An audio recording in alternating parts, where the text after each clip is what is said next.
ব্যথা যন্ত্রণার সমস্যা নেই এই রকম মানুষজন প্রায় নেই বললেই চলে।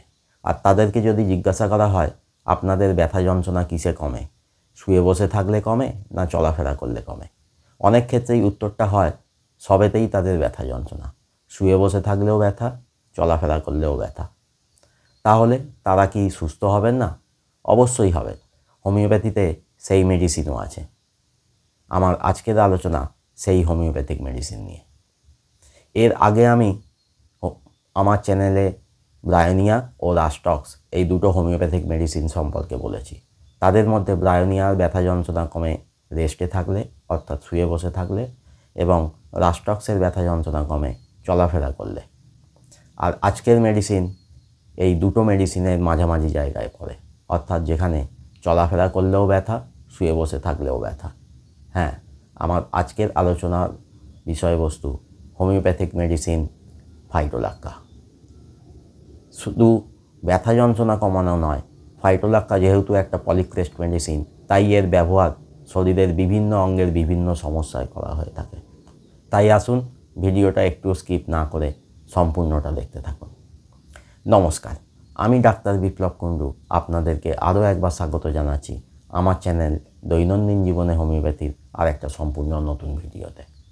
অন্যান্য পলিক্রেস্ট মেডিসিনের মতো ফাইটোলাক্কার ক্ষেত্রেও প্রথমেই জেনে নেওয়া যাক এর ক্যারেক্টারিস্টিক সিমটমস বা চারিত্রিক লক্ষণগুলো কী কী।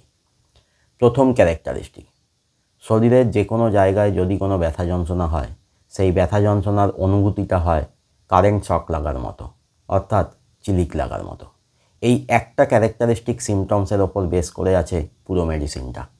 অন্যান্য ক্ষেত্রে আমি সবসময় বলেছি যদি কমপক্ষে 3টে ক্যারেক্টারিস্টিক সিমটম সেই মেডিসিনের পাওয়া যায় তাহলেই সেই মেডিসিনটা খাওয়া যেতে পারে, কিন্তু এখানে বলবো এই একটা ক্যারেক্টারিস্টিক সিমটমস যদি পাওয়া যায় আপনারা ফাইটোলাক্কা ব্যবহার করতে পারেন। পরের ক্যারেক্টারিস্টিক সিমটমস, ব্যথা যন্ত্রণাগুলো খুব তাড়াতাড়ি এক জায়গা থেকে আরেক জায়গায় শিফট করে যায়। পরের ক্যারেক্টারিস্টিক, ব্যথা যন্ত্রণাগুলো আগেই বলেছি আমি যে চলাফেরা করলেও কমে না, শুয়ে বসে থাকলেও কমে না। পরের ক্যারেক্টারিস্টিক, খুব অদ্ভুত একটা লক্ষণ, ব্যথা যন্ত্রণাগুলো সেখানেই বেশি হয় যেখানে মাংসপেশি কম থাকে তুলনামূলকভাবে।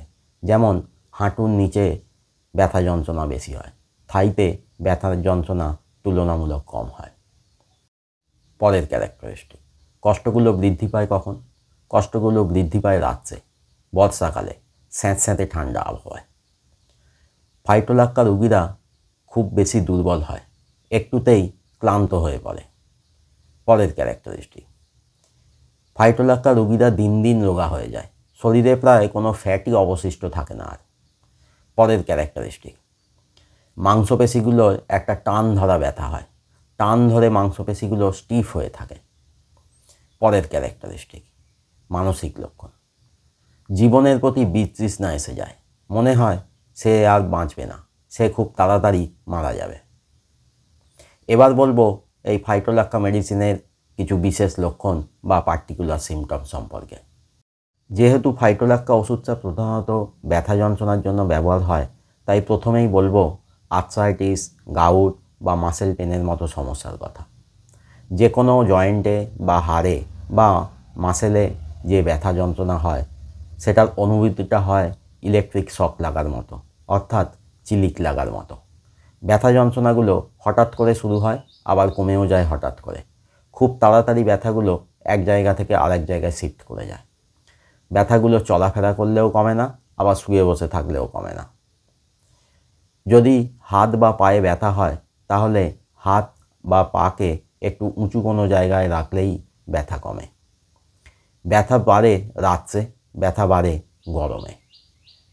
এক্ষেত্রে খেতে হবে ফাইটোলাক্কা 200 4টি ডোজ, দিনে 2বার করে 2 দিন 1 ফোঁটা করে। 2 থেকে 3 সপ্তাহ ছাড়া ছাড়া রিপিটেশনের প্রয়োজন আছে। এরপর ব্রেস্টের সমস্যা। মহিলাদের ব্রেস্টে সব রকম সমস্যা, বিশেষ করে মাসিকের আগে ও মাসিকের সময় ব্রেস্টে ব্যথা হওয়া এবং ব্রেস্ট শক্ত হয়ে থাকা। ব্রেস্টে যে কোনো ধরনের ফোলা যদি মাসিকের সময় বৃদ্ধি পায়, ব্রেস্ট অ্যাবসেস হলে যদি খুবই দুর্গন্ধযুক্ত পুঁজ জমে, নিপিলে ব্যথা হওয়া এবং নিপিল কুঁচকে যাওয়া, বাচ্চারা ব্রেস্ট সাক করলে যদি নিপিল থেকে ব্যথাটা গোটা শরীরে ছড়িয়ে পড়ে। সর্বোপরি এই ব্যথাটা যদি চিলিক লাগার মতো হয় তাহলে খেতে হবে ফাইটোলাক্কা 200 4টি ডোজ, দিনে 2বার করে 2 দিন 1 ফোঁটা করে। 2 সপ্তাহ ছাড়া ছাড়া রিপিটেশনের প্রয়োজন হতে পারে। এরপর গলার সমস্যা।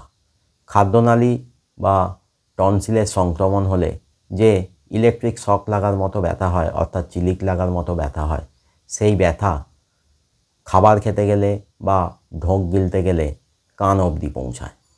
সঙ্গে জিভ থাকে শুকনো, জিভে থাকে তীব্র জ্বালাভাব। গরম খেলে এই কষ্ট বাড়ে এবং ঠান্ডা খেলে আরাম হয়। এক্ষেত্রে খেতে হবে ফাইটোলাক্কা 200 4টি ডোজ, 6 ঘন্টা ছাড়া 1 ফোঁটা করে।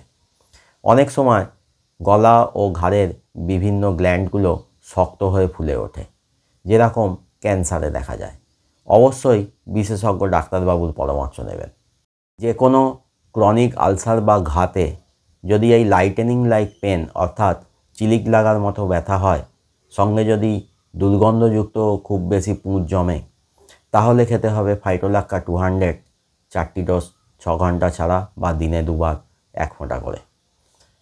1 বা 2 সপ্তাহ ছাড়া রিপিটেশনের প্রয়োজন হতে পারে। আজ ফাইটোলাক্কা সম্পর্কে এইটুকুই জানালাম। আশা করি ভিডিওটা ভালো লাগবে। যদি ভিডিওটা ভালো লাগে তাহলে একটা লাইক করবেন। যদি কোনো প্রশ্ন থাকে তাহলে কমেন্টে জানাবেন, আমি অবশ্যই উত্তর দেবো। আর যারা হোমিওপ্যাথি পছন্দ করেন তাদেরকে ভিডিওটা শেয়ার করুন।